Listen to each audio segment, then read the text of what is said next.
Hello दोस्तों, स्वागत है आपका अपने यूट्यूब चैनल ग्लोबल एसएससी में। पिछले वीडियो में हम देखे थे संपूर्ण भारतीय संविधान के विभिन्न भाग के भाग 3 के बारे में। आज हम डिस्कस करने वाले हैं विभिन्न भाग के भाग 4 के बारे में। तो आइए शुरू करते हैं।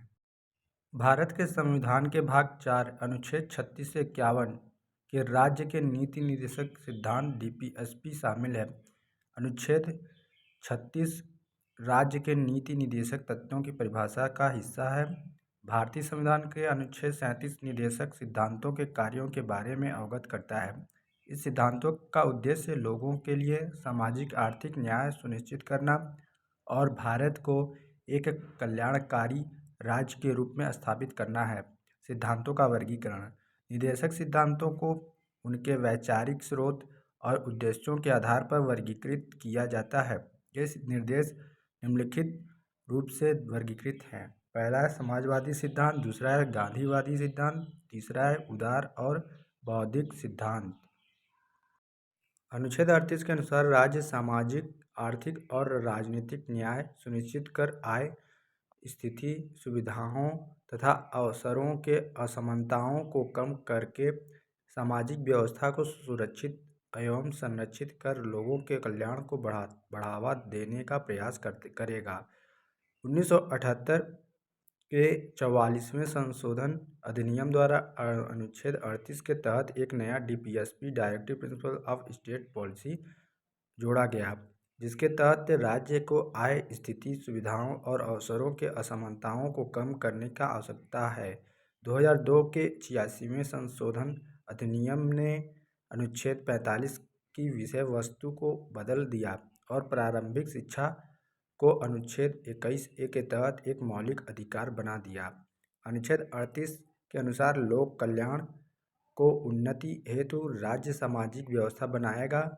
राज्य ऐसी सामाजिक व्यवस्था की जिसमें सामाजिक, आर्थिक और राजनीतिक न्याय, राष्ट्रीय जीवन की सभी संस्थाओं को अनुप्रमाणित करे, भरसक कार्य साधन रूप में स्थापना और संरक्षण करके लोक कल्याण की उन्नति का प्रयास करेगा। अनुच्छेद 39 के अनुसार राज्य विशेष रूप से निम्नलिखित नीतियों को सुरक्षित करने की दिशा में कार्य करेगा। सभी नागरिकों को आजीविका के पर्याप्त साधन का अधिकार, भौतिक संसाधनों के स्वामित्व और नियंत्रण को सामान्य जन की भलाई के लिए व्यवस्थित करना, कुछ ही व्यक्तियों के पास धन को संकेंद्रित होने से बचाना, पुरुषों और महिलाओं दोनों को समान कार्य के लिए समान वेतन, श्रमिकों की शक्ति एवं स्वास्थ्य की सुरक्षा करना, बच्चों के बचपन एवं युवाओं का शोषण न होने देना।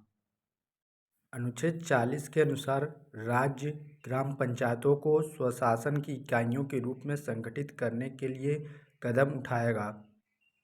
अनुच्छेद 43 राज्य ग्रामीण क्षेत्रों में व्यक्तिगत या सहकारी आधार पर कुटीर उद्योगों को बढ़ावा देने का प्रयास करेगा। अनुच्छेद 41 के अनुसार बेरोजगारी, बुढ़ापा, बीमारी और विकलांगता के मामलों में कार्य करने, शिक्षा पाने और सार्वजनिक सहायता पाने का अधिकार सुरक्षित करेगा।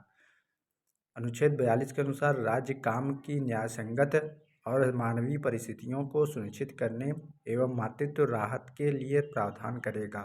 अनुच्छेद 43 के अनुसार राज्य सभी कामगारों के लिए निर्वाह योग्य मजदूरी और एक उचित जीवन स्तर सुनिश्चित करने का प्रयास करेगा। अनुच्छेद 43A के अनुसार उद्योगों के प्रबंधन में श्रमिकों की भागीदारी सुनिश्चित करने के लिए राज्य कदम उठाएगा। अनुच्छेद 43B के अनुसार सहकारी समितियों के स्वैच्छिक गठन, स्वायत्त कामकाज, लोकतांत्रिक नियंत्रण और पेशेवर प्रबंधन को बढ़ावा देना। अनुच्छेद 44 के अनुसार भारत के राज्य क्षेत्र में नागरिकों के लिए एक समान नागरिक संहिता को सुरक्षित करने का प्रयास करना। अनुच्छेद 45 के अनुसार सभी बच्चों को 6 वर्ष की आयु पूरी करने तक प्रारंभिक बाल्यावस्था देखभाल और शिक्षा का प्रदान करेगा।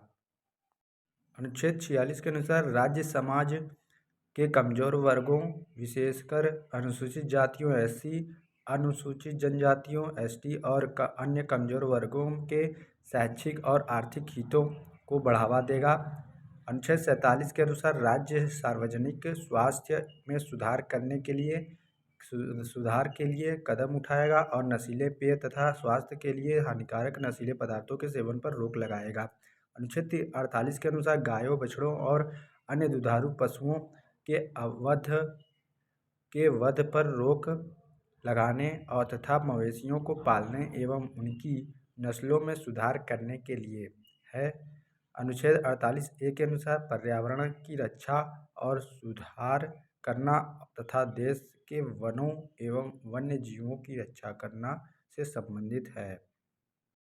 अनुच्छेद 49 के अनुसार राज्य की कलात्मक या ऐतिहासिक महत्व के प्रत्येक स्मारक या स्थान की रक्षा करना। अनुच्छेद 50 के अनुसार राज्य की लोक सेवाओं में न्यायपालिका को कार्यपालिका से अलग करने के लिए कदम उठाना। अनुच्छेद 51 के अनुसार यह घोषणा करता है कि राज्य अंतर्राष्ट्रीय शांति और सुरक्षा स्थापित करने का प्रयास करेगा। राष्ट्रों के साथ न्यायपूर्ण और सम्मानजनक संबंध बनाए रखना, अंतर्राष्ट्रीय कानून तथा संधि दायित्वों के लिए सम्मान को बढ़ावा देना, मध्यस्थता द्वारा अंतर्राष्ट्रीय विवादों के निपटारे को प्रोत्साहित करना है। DPSP directive principle of state policy में संशोधन।